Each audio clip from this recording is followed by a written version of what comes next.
ജസ്ന തിരോധാന കേസിൽ മുണ്ടക്കയത്തെ മുൻ ലോഡ്ജ് ജീവനക്കാരിയുടെ മൊഴി രേഖപ്പെടുത്തി CBI. ജസ്നയെ ലോഡ്ജിൽ വെച്ച് കണ്ടെന്ന വെളിപ്പെടുത്തലിനെ തുടർന്നായിരുന്നു മൊഴിയെടുക്കൽ. ലോഡ്ജ് ഉടമ ബിജുവിന്റെ മൊഴി ഇന്നലെ CBI രേഖപ്പെടുത്തിയിരുന്നു. മുണ്ടക്കയം പൊതുമരാമത്ത് റെസ്റ്റ് ഹൗസിലേക്ക് വിളിച്ചു വരുത്തിയാണ് CBI മുൻ ലോഡ്ജ് ജീവനക്കാരി രമണിയുടെ മൊഴി രേഖപ്പെടുത്തിയത്. 2.5 മണിക്കൂർ മൊഴിയെടുക്കൽ നീണ്ടുനിന്നു. CBI സംഘത്തോട് പറയാനുള്ളതെല്ലാം പറഞ്ഞുവെന്ന് മുണ്ടക്കയം സ്വദേശിനി മാധ്യമങ്ങളോട് പറഞ്ഞു.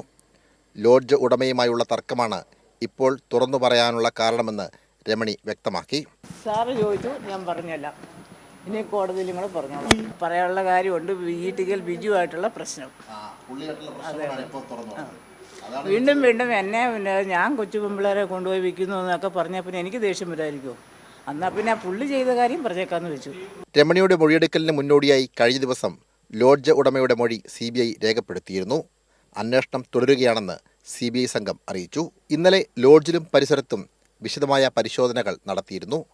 കാണാതാകുന്നതിന് 2 ദിവസം മുൻപ് ലോഡ്ജിൽ വെച്ച് ജസ്നയെ കണ്ടു എന്നായിരുന്നു മുണ്ടക്കയം സ്വദേശി രമണിയുടെ വെളിപ്പെടുത്തൽ. മുൻപ് കേസന്വേഷിച്ച ക്രൈംബ്രാഞ്ച് രമണിയുടെ മൊഴിയിൽ കഴമ്പില്ലെന്ന് കണ്ടെത്തിയിരുന്നു. സാംജിത് ആർപ്പൂക്കരയ്ക്കൊപ്പം സനോജ് സുരേന്ദ്രൻ, കൈരളി ന്യൂസ്, കോട്ടയം.